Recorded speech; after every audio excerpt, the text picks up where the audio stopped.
Hey guys, Zach here, and today I'm turning this spice jar into a micro aquarium. Before we start the scape, I just want to show you guys that it does still have its little topper, and I did thoroughly clean the inside of the jar, so there's no spice residue left inside of this jar, and I obviously removed the label from the outside as well.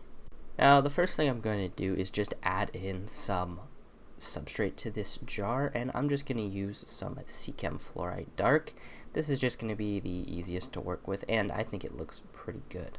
I decided to use this Seachem Fluorite for a couple of different reasons. The first reason is just that I needed to add in some nutrients to it, and this was one of the best options.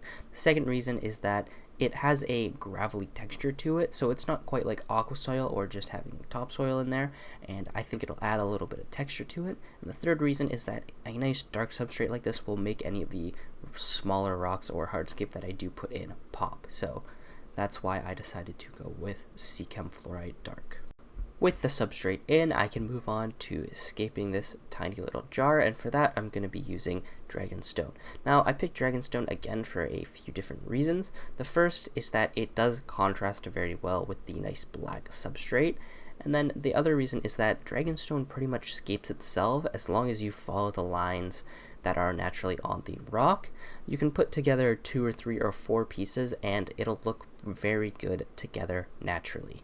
And as you can see, I decided to go with 3 smaller rocks instead of that one bigger rock. This is just going to generate a couple more points of interest within the jar itself, and I think it looks a lot better than having just one large rock. Now that the hardscape's in, I can fill up this little jar, and as you guys can see, it is not very big. If I was to give it a guess, I would say it's maybe 100 milliliters, so you can just tell that this is a very, very small tank. Because of this tank's small size, I knew I wanted to plant it very simply, and I knew I wanted something that was a little more compact and grew a little bit slower. And luckily enough, I had this small piece of Anubias in one of my other tanks, so I just pulled it from that tank and I put it into this little jar.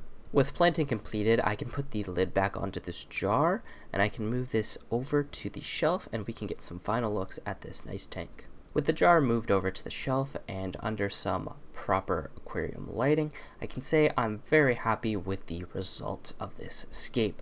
Now obviously it was definitely a challenge to scape at this small of a scale and get something that was a little more cohesive, and even though it looked very easy, it was quite difficult, and I cut out a lot of the actual scaping process, just fiddling around with all of the rocks to get them into the right spot.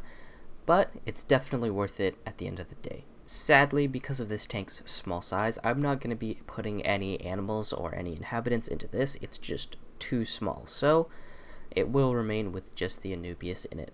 With all of that being said, that is everything for this video. Thank you guys so much for watching. If you have enjoyed, please consider subscribing, and I'll see you guys next time. Peace.